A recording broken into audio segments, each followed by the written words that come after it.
Hello guys, तो आज हम डिस्कस करेंगे एनपीओ में। एनपीओ के अंदर हम इसके सारे अकाउंट एनपीओ के अंदर हम अकाउंट पढ़ चुके थे। Receipt and payment account, income and expenditure account और बैलेंस शीट हम डिस्कस कर चुके हैं पार्ट 1, पार्ट 2 और पार्ट 3 के अंदर। आज हम पढ़ेंगे fund based accounting. Fund based accounting fund based accounting क्या होती है?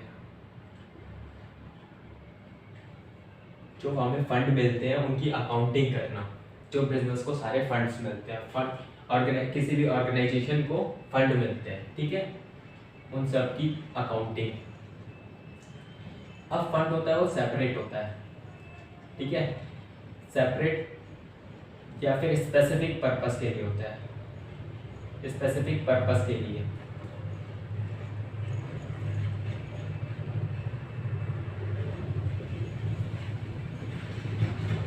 फंड एक प्रकार की लाइबिलिटी होती है और लाइबिलिटी का जो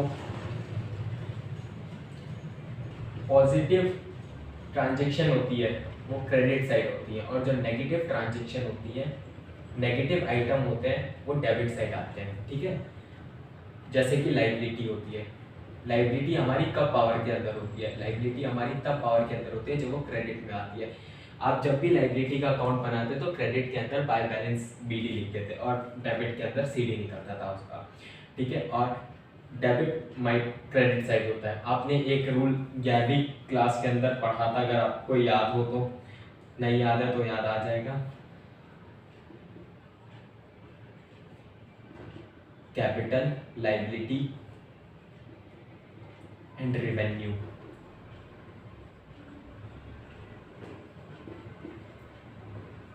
debit and credit. Debit credit side and negative, ठीक है। एसेट एंड एक्सपेंस तब बढ़ते हैं जब वो डेबिट साइड होते हैं और तब घटते हैं जब वो क्रेडिट साइड होते हैं। और कैपिटल, लाइबिलिटी एंड रेवेन्यू तब बढ़ते हैं जब वो क्रेडिट साइड होता है, जब घटते हैं जब वो डेबिट साइड होते हैं। अब यहाँ तक हमने पढ़ लिया। अब फंड होते हैं, फंड किस किस तरह के होते हैं? जैसे बिल्डिंग फंड हो गया, ठीक है, building fund, match fund,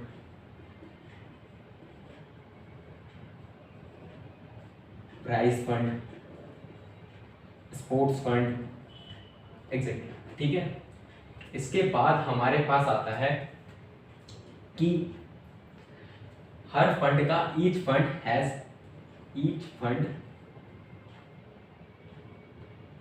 has a separate account, ठीक है। प्रत्येक फंड का अपना एक अकाउंट होता है। अब इसके बाद हम एक एग्जांपल लेते हैं। एग्जांपल जैसे कि मैच फंड का, ठीक है, मैच फंड हमने करवाना था तो उसका बैलेंस है हमारे पास 1,00,000 रुपए। डोनेशन हमें मिली फॉर मैच फंड, ठीक है, 10,000 की। जो एक्सपेंस हुए ऑन मैच फंड,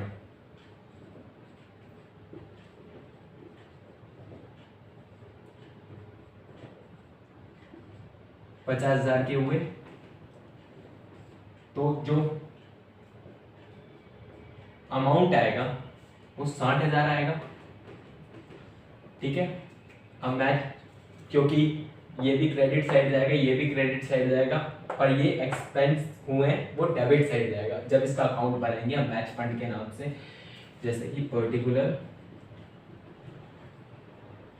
अमाउंट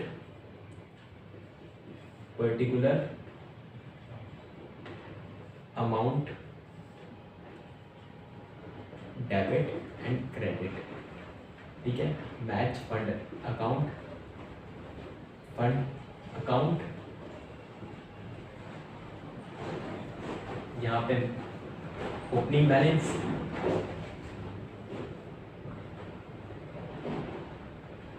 $1,00,000 का। इसके बाद बाय डोनेशन है, 10,000 की। 2 एक्सपेंस है ऑन मैच फंड, कितने के? 60,000 के, नहीं 50,000 के, तो CD बच जाएगा हमारे पास 60,000 रुपये, 1,10,000 रुपये आ जाएगा। ठीक है, ऐसे ही हर फंड अपना अपना सेपरेट अकाउंट होता है। ठीक है, अब एक चीज एज्यूम करते हैं कि यहाँ पे जो मैच एक्सपेंस थे ये तो कम थे। ठीक है, अगर मैच एक्सपेंस मान ले 1,20,000 रुपये थे, तो 1,20,000 रुपये थे तो यहाँ तो 10,000 रुपये एक्सपेंस आएगा। ऐसा हो कैसे सकता है कि एक्सपेंसेस ज़्यादा हो और हमारे पास पैसे कम हो? आपके पास इनकम कम है और खर्चे ज़्यादा हो, ऐसा थोड़ी ना हो सकता है। आपके खर्चे कम हो और इनकम ज़्यादा हो, हमेशा ऐसा ही होता है। तो ये 10,000 रुपये हैं, ये income and expenditure side transfer कर दिए जाएंगे और इनकम एंड एक्सपेंडिचर अकाउंट के अंदर डेबिट साइड, ये क्योंकि ये एक्सपेंस है। ठीक है, और ये फंड अकाउंट में टैली कराया जाएगा और बैलेंस शीट के अंदर। ये कॉन्सेप्ट समझ में आया हो आई होप। इसके बाद हम उतरते हैं बैलेंस शीट। इसके बाद हम एक और एग्जांपल लेते हैं जो कि building fund.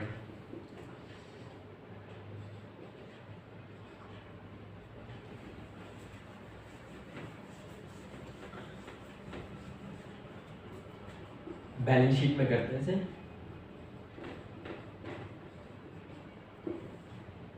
Liabilities, amount, assets, amount. मान लो कैपिटल फंड यहाँ पे आ गया। इसके बाद बिल्डिंग फंड, बिल्डिंग फंड हमारे पास है 1 लाख का मान लो। ठीक है, इसके बाद हमें मिले donation for building, donation for building मिली 5,000 रुपये। ठीक है, तो और हमने एक्सपेंस कितने किए, एक्सपेंस, पर यहाँ पे एक्सपेंस के नाम से नहीं आएगा, यहाँ पे आएगा transfer in capital account, capital fund. Fund कितना होगा, मान लेते हैं 60,000 हमारे एक्सपेंस हुए, तो बच गए 90,000। अब जो 60,000 है कैपिटल अकाउंट में ट्रांसफर किया, तो यहाँ लिखेंगे ट्रांसफर फ्रॉम बिल्डिंग फंड। ठीक है, बिल्डिंग फंड के नाम से कितने हैं 60,000, तो यहाँ 60,000 आ जाएगा। और हमारे लिए बिल्डिंग एक एसेट है क्योंकि ये एसेट क्रिएट कर रही है। ठीक है, तो यहाँ पे आ जाएगा बिल्डिंग, और बिल्डिंग पूरी नहीं बनी है क्योंकि आधा काम ही हुआ अभी 60,000 का, और 1,50,000 रुपये हमारे पास है, तो इन प्रोग्रेस आ जाएगा, या फिर कंस्ट्रक्शन, जो आपको ठीक लगे। ये टैली नहीं करती बैलेंस शीट क्योंकि टर्म्स है फंड। इसके बाद अगर मान लो कि यहाँ पे 60,000 रुपये एक्सपेंस थे, यहाँ पे 60 ना होकर के एक्सपेंस 2 लाख रुपए होते हैं, 2 लाख रुपए होते हैं, तो हम 2 लाख रुपए नहीं मानते इसको। मान लो यहाँ पे 60,000 होने की बजाय यहाँ पे 2 लाख रुपए हैं। ठीक है, तो 1.5 लाख और 2 लाख, ये तो नेगेटिव बैलेंस आएगा इसका। पर कभी भी जब भी एसेट क्रिएट होता है उसका नेगेटिव बैलेंस नहीं आता, तो बैलेंस शीट के अंदर यहाँ हम 1.5 लाख से ही सेट ऑफ करेंगे, ना कि 50,000 रुपये इनकम एंड एक्सपेंडिचर अकाउंट में भेजेंगे, जैसा कि मैच फंड में किया था हमने। यहाँ पे 50,000 रुपये नहीं, यहाँ पे 2 लाख रुपए हम नहीं मानेंगे, यहाँ पे हम 1.5 लाख ही मानेंगे पूरा का पूरा, और नेट ऑफ कर देंगे इसे। ठीक है,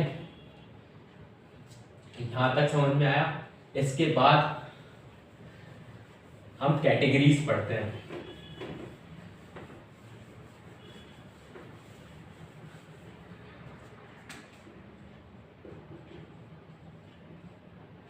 categories of fund.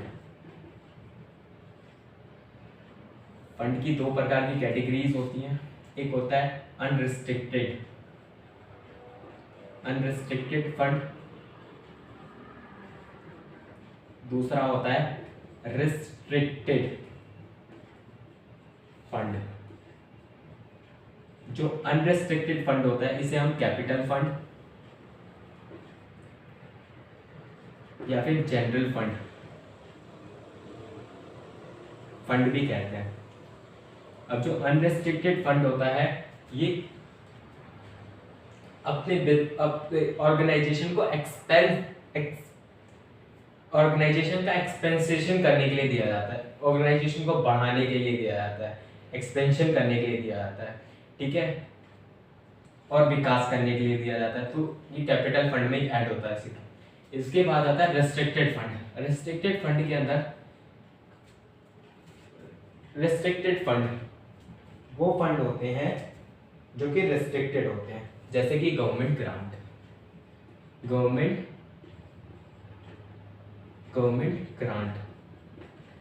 Government grant मान लीजिए आप एक प्रोग्राम स्टार्ट कर रहे हैं जिसका नाम है पोलियो प्रोग्राम। इसके अंदर आप सोशल वेलफेयर कर रहे हैं, तो गवर्नमेंट आपको अपना कंट्रीब्यूशन देगी। अपना कंट्रीब्यूशन गवर्नमेंट देगी तो उसके अंदर उसे गवर्नमेंट ग्रांट कहा जाएगा। गवर्नमेंट अपना पर्टिकुलर हिस्सा आपको कंट्रीब्यूट करेगी, उसी को हम गवर्नमेंट ग्रांट कहते हैं। इसके बाद आता है एंडोर्समेंट फंड। ये एक ऐसा फंड होता है जिसके अंदर इन्वेस्टमेंट इंक्लूड होती है। लाइक मान लीजिए आप एक ऑर्गेनाइजेशन चला रहे हैं और आपकी ऑर्गेनाइजेशन के अंदर इंटरनेट तो लगा ही होगा, तो उसके वाईफाई का जो बिल है वो ईयरली 15,000 का आता है, ठीक है। तो आपने जो ये फंड दिया है ये ऑर्गेनाइजेशन को 10 लाख का दिया है, 15 लाख का दिया है, ठीक है, 15 लाख का फंड दिया है। पर 15 लाख का फंड आपने सीधा सीधा जा करके नहीं दिया है, ठीक है। आपने 15 लाख रुपए लिए और 15 लाख रुपए जाके बैंक में डाल दिए और ऑर्गेनाइजेशन के नाम से। अब जो बैंक होगा ऑर्गेनाइजेशन को ईयरली बेसिस पे जो इंटरेस्ट है वो देता रहेगा। तो 15,000 रुपए ईयरली बेसिस पे इसको मिलते रहेंगे, वाईफाई के होंगे।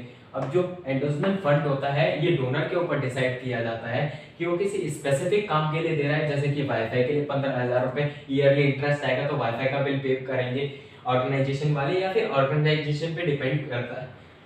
ये चीज छोड़ देता है डोनर कि वो खुद ही डिसाइड कर ले। अब इसके बाद हमारे पास आता है रेस्ट्रिक्टेड फंड के अंदर annuity fund.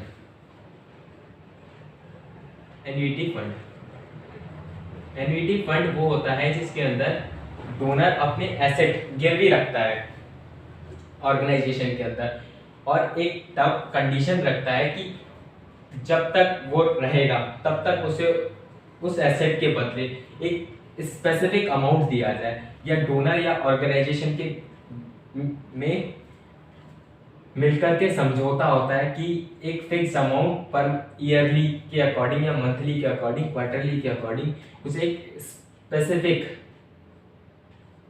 Specific amount donor को दिया जाएगा लाइफ टाइम के लिए, या फिर 60 ईयर के लिए, 40 ईयर के लिए। ये डोनर पे डिसाइड करता है और ऑर्गेनाइजेशन पे डिसाइड करता है। इसके बाद आता है एन्युटी फंड के बाद आता है लोन फंड जो कि लोन हो गया, लोन का फंड जो कि किसी स्पेसिफिक काम के लिए दिया जाए। इसके बाद आता है फिक्स्ड एसेट फंड के बारे में हम पढ़ चुके हैं, जो कि हमने एसेट का भी पढ़ा था, एसेट के बारे में पढ़ा था।